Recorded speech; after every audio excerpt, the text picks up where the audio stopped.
ವೀಕ್ಷಕರೇ, ಆಪ್ಷನ್ ಪ್ಲಸ್ಗೆ ಸ್ವಾಗತ. ಸಹಜ ಕೃಷಿ, ಇದರ ಬಗ್ಗೆ ಮಾಹಿತಿ ತಿಳಿದುಕೊಳ್ಳೋಣ ಬನ್ನಿ. ಸಹಜ ಕೃಷಿ ಎಂದರೆ ರಾಸಾಯನಿಕ ರಹಿತವಾಗಿ ಪ್ರಕೃತಿಯ ನಿಯಮಗಳಿಗೆ ಅನುಗುಣವಾಗಿ ಕಡಿಮೆ ಹಸ್ತಕ್ಷೇಪದಿಂದ ನಡೆಯುವ ಕೃಷಿ ವಿಧಾನ. ಇದನ್ನು ಝೀರೋ ಬಡ್ಜೆಟ್ ನ್ಯಾಚುರಲ್ ಫಾರ್ಮಿಂಗ್ ಎಂದು ಕರೆಯಲಾಗುತ್ತದೆ. ಮಣ್ಣು, ನೀರು, ಗಾಳಿ, ಸಸ್ಯ ಮತ್ತು ಪ್ರಾಣಿ ಜೈವಿಕ ಚಕ್ರದ ಸ್ವಾಭಾವಿಕ ಸಮತೋಲನಕ್ಕೆ ಧಕ್ಕೆಯಿಲ್ಲದೆ ಬೆಳೆ ಬೆಳೆಸುವ ವಿಧಾನ. ಇಲ್ಲಿ ಹೊರಗಿನಿಂದ ರಾಸಾಯನಿಕ ಗೊಬ್ಬರ, ಕೀಟನಾಶಕ ಅಥವಾ ಬಹಳಷ್ಟು ನೀರಿನ ಅವಶ್ಯಕತೆ ಇಲ್ಲ. ಇದನ್ನು ಪ್ರಸಿದ್ಧ ರೈತ ಮತ್ತು ಕೃಷಿ ವಿಜ್ಞಾನಿ ಸುಭಾಷ್ ಪಾಲೇಕರ್ ಅವರು ಪ್ರಸಾರ ಮಾಡಿದರು. ಸಹಜ ಕೃಷಿಯಲ್ಲಿ ಯಾವುದೇ ರಾಸಾಯನಿಕ ಗೊಬ್ಬರ, ಕೀಟನಾಶಕ ಅಥವಾ ಜೈವಿಕ ಹರಿತ ಪದಾರ್ಥಗಳನ್ನು ಬಳಸಲಾಗುವುದಿಲ್ಲ. ಈ ಕಾಲದಲ್ಲಿ ಸಾಮಾನ್ಯವಾಗಿ ಉಪಯೋಗವಾಗುವ ತೀವ್ರ ರಾಸಾಯನಿಕ ಗೊಬ್ಬರಗಳು ಅನೇಕ ಆಹಾರ ದ್ರವ್ಯಗಳಲ್ಲಿ ಉಳಿದಿದ್ದು ಲಿವರ್, ಕಿಡ್ನಿ, ಕ್ಯಾನ್ಸರ್, ಶ್ವಾಸಕೋಶ ರೋಗಗಳಿಗೆ ಕಾರಣವಾಗಬಹುದು. ಆದರೆ ಸಹಜ ಕೃಷಿಯಲ್ಲಿ ಬೆಳೆದ ಆಹಾರ ಸಂಪೂರ್ಣವಾಗಿ ಜೈವಿಕ, ದೇಹದ ಪ್ರತಿರೋಧ ಶಕ್ತಿಗೆ ಸಹಾಯಕರ, ಮಕ್ಕಳಿಗೂ ವೃದ್ಧರಿಗೂ ಶ್ರೇಷ್ಠ. ಹೆಚ್ಚಿನ ಪೋಷಕಾಂಶಗಳು, ಖನಿಜಾಂಶಗಳು ಈ ರೀತಿ ಬೆಳೆದ ಆಹಾರದಲ್ಲಿ ಉಳಿದಿರುತ್ತವೆ. ಮಣ್ಣು ಜೀವಂತ ಅಸ್ತಿತ್ವವಾಗಿದೆ. ಅದರಲ್ಲಿ ನೂರಾರು ಸೂಕ್ಷ್ಮ ಜೀವಿಗಳು ಇರುತ್ತವೆ. ರಾಸಾಯನಿಕ ಬಳಕೆ ಈ ಜೀವಿಗಳನ್ನು ಹಾಳು ಮಾಡುತ್ತದೆ, ಮಣ್ಣಿನ ಸತ್ವ ನಾಶವಾಗುತ್ತದೆ. ಸಹಜ ಕೃಷಿಯಲ್ಲಿ ಜೀವಾಮೃತ, ಬೀಜಾಮೃತ, ಮಲ್ಚಿಂಗ್ ಇತ್ಯಾದಿ ವಿಧಾನಗಳಿಂದ ಮಣ್ಣು ಪುನಶ್ಚೇತನಗೊಳ್ಳುತ್ತದೆ.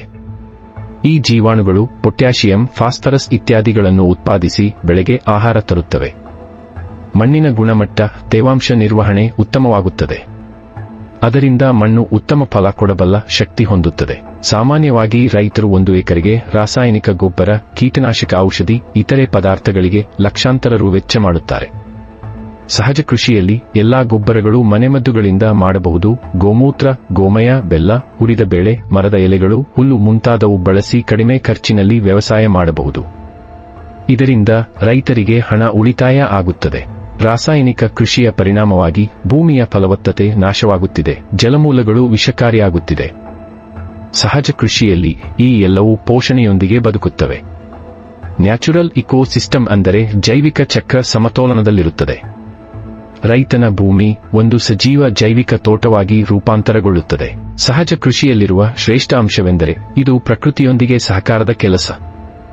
ನಾವು ಮಣ್ಣಿನ ಶಕ್ತಿ, ಜೀವಿಗಳ ಶಕ್ತಿ, ಗಾಳಿಯ ಶಕ್ತಿ ಇವೆಲ್ಲದರ ಸಹಾಯದೊಂದಿಗೆ ರೈತನು ದಿನನಿತ್ಯ ಶ್ರಮವಿಲ್ಲದೆ ಮನುಷ್ಯನ ನೈಜ ಧರ್ಮದಂತೆ ಕೃಷಿಯನ್ನು ಮಾಡಬಹುದು. ಸಹಜ ಕೃಷಿಗೆ ಮಣ್ಣು ಶುದ್ಧೀಕರಣ ಅವಶ್ಯಕವಿರುತ್ತದೆ. ರಾಸಾಯನಿಕಗಳನ್ನು ಬಿಟ್ಟು ಬೆಳೆ ಬೆಳೆಯುವುದರಿಂದ ಪ್ರಾರಂಭದಲ್ಲಿ ಮಣ್ಣು ಪೂರ್ಣ ಶಕ್ತಿ ತೋರಿಸುವುದಿಲ್ಲ.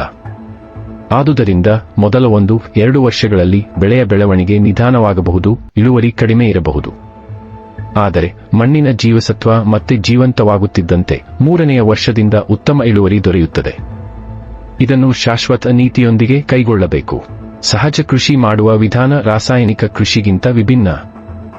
ರೈತನು ಜೀವಾಮೃತ ಹೇಗೆ ತಯಾರಿಸಬೇಕು, ಮಲ್ಚಿಂಗ್ ಹೇಗೆ ಮಾಡಬೇಕು, ಬಿತ್ತನೆಗಿಂತ ಮೊದಲು ಬೀಜ ಶುದ್ಧೀಕರಣ ಹೇಗೆ ಮಾಡಬೇಕು ಎಂಬುದನ್ನು ಕಲಿಯಬೇಕು.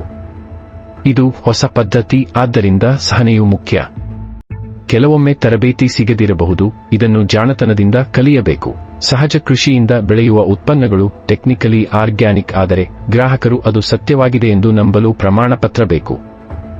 ಈ ಪ್ರಮಾಣಪತ್ರ ಪಡೆಯಲು ಸಮಯ, ಹಣ, ಪಾವತಿಗಳು ಮತ್ತು ನಿರಂತರ ವರದಿ ಅಗತ್ಯವಿದೆ. ಇಲ್ಲದಿದ್ದರೆ ಮಾರುಕಟ್ಟೆಯಲ್ಲಿ ಸಹಜ ಬೆಳೆಗಳನ್ನು ಸಾಮಾನ್ಯ ಬೆಲೆಗೆ ಮಾರಾಟ ಮಾಡಬೇಕಾಗುತ್ತದೆ. ಇದು ರೈತನಿಗೆ ನಷ್ಟ. ಹಲವಾರು ರೈತರು ಈಗ ಟ್ರ್ಯಾಕ್ಟರ್, ಸ್ಪ್ರೇಯರ್, ರಾಸಾಯನಿಕ ಗೊಬ್ಬರ ಉಪಯೋಗದ ಮೇರೆಗೆ ನಂಬಿಕೆ ಇಟ್ಟುಕೊಂಡಿದ್ದಾರೆ. ಸಹಜ ಕೃಷಿ ಹಿಂದಿನ ಪದ್ಧತಿ, ಶ್ರಮ ಹೆಚ್ಚು, ಫಲ ಕಡಿಮೆ ಅನ್ನೋ ಗೊಂದಲದಲ್ಲಿದ್ದಾರೆ. ಇದರಿಂದ ಸಹಜ ಕೃಷಿಯ ಕಡೆಗೆ ಹೋಗಲು ಭಯ ಅಥವಾ ಹಿಂಜರಿಕೆ ಉಂಟಾಗುತ್ತದೆ. ಇದನ್ನು ದೂರ ಮಾಡಬೇಕಾದರೆ ಶಿಕ್ಷಣ, ಜಾಗೃತಿ ಮತ್ತು ಯಶಸ್ವಿ ಮಾದರಿಗಳನ್ನು ತೋರಿಸಬೇಕಾಗುತ್ತದೆ. ಸಹಜ ಕೃಷಿ ಒಂದು ಪರಿಸರ ಸ್ನೇಹಿ, ಆರ್ಥಿಕವಾಗಿ ಲಾಭದಾಯಕ ಹಾಗೂ ಆರೋಗ್ಯಪೂರ್ಣ ಕೃಷಿ ವಿಧಾನವಾಗಿದೆ. ಇದು ಆರಂಭದಲ್ಲಿ ಕಷ್ಟಕರವಾಗಬಹುದು, ಆದರೆ ದೀರ್ಘಾವಧಿಯಲ್ಲಿ ರೈತರಿಗೂ ಪ್ರಕೃತಿಗೂ ಹಿತಕರ ಮಾರ್ಗ.